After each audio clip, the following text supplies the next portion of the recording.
sewing friends, it's Corinne from the Sewing Works, and today I want to show you this fun and quick tutorial on how to make your own little embroidered magnets. So this is the Tiny Treasures collection from OESD. I'm going to give you a quick preview of some of those designs, and then we're going to talk about what you need for the project. So these are all very small, perfect for the project that we're doing.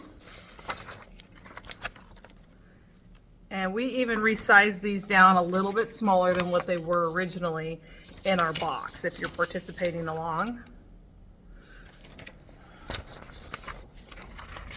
There's some really fun ones, rainbows, diamonds. Ooh, there's a sewing machine, even better. So if you're doing the box, you're gonna wanna pick 6 designs and go ahead and stitch them out. You'll wanna have a white bobbin in your bobbin case, and you're going to use a tearaway stabilizer. Now, you could probably also get away with using a cutaway. Either one is going to work fine. Just make sure it's white so that it blends in with your magnet when you're done.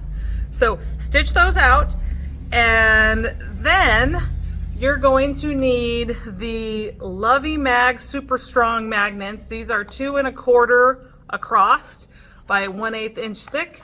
And they have little adhesive tabs that come with them. They come in a set of 12. If you got the box, you got 6 of them. And then you also need the clear glass gemstones. These are a little over an inch. They vary from about an inch, 1.1 to 1.35 inches. And they come in a little bag like this. Just make sure you get the ones that have a flat side so that we can stick them to the magnet. And last but not least, you need some E6000 glue. If you have not used E6000 before, I know you're gonna like it. So be ready for that. And you got a little sample in your box if you've never used it before. So it should be enough for you to use it on multiple projects. All these things are great for crafting of all kinds. So let's get down to it. After we stitch these cute little treasures out, we're going to cut them as close as we can without cutting the stitches.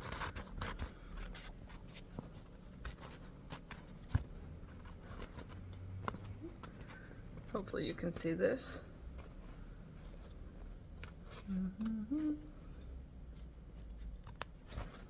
Do the little mushroom this time.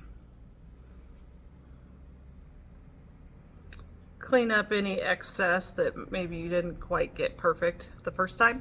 And you might want to verify that it's going to be small enough to fit in your gem. Okay, now I'm going to take you over to the table because it's easier to see the gluing process on a flat surface.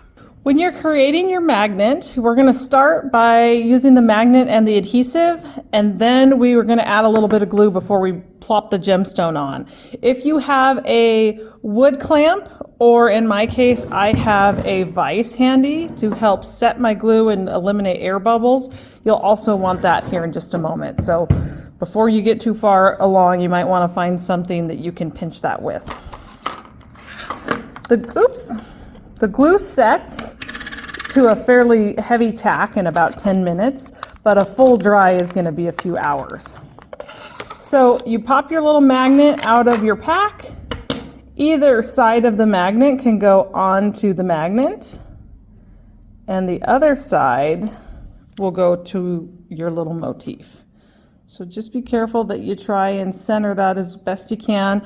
Kind of get one shot at it. Then you can peel off the other side. Now, because this is a 3-dimensional craft, because our embroidery stitches have a little bit of loft to them, we are going to need to add glue around the edges of this. And I can see I have a little thread tail. Let me just try to, it's difficult to use scissors once you've stuck this because the magnet, there we go. We'll just tuck that in behind. I might have a red thread there that I want to tuck in behind the mushroom. There. That looks pretty good. Next, we're going to add a bead of glue all the way around the outside.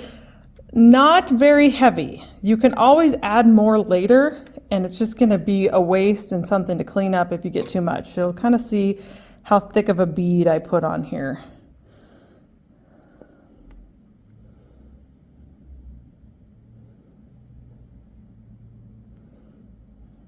But it needs to go all the way around.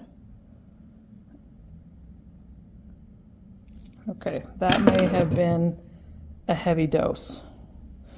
But before I worry about capping my glue, I'm going to put my gemstone on. And you'll notice when I first stick it,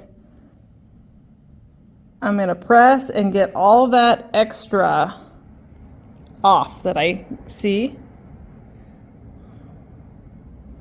Just with a Q-tip or a rag, a tissue, paper towel. The Q-tip's kind of nice because it has some stability to press with.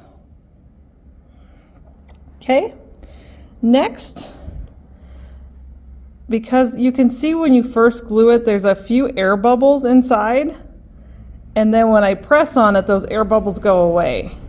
So that's where the clamp or the vise is going to come in handy. So we'll set this in our vise. My metal vise is magnetic, or going to cause the magnet to stick to it. And you can put a rag or something if you're worried about damaging it, but just a snug squeeze, and if you need to clean up any more glue, this would be a great time to do so.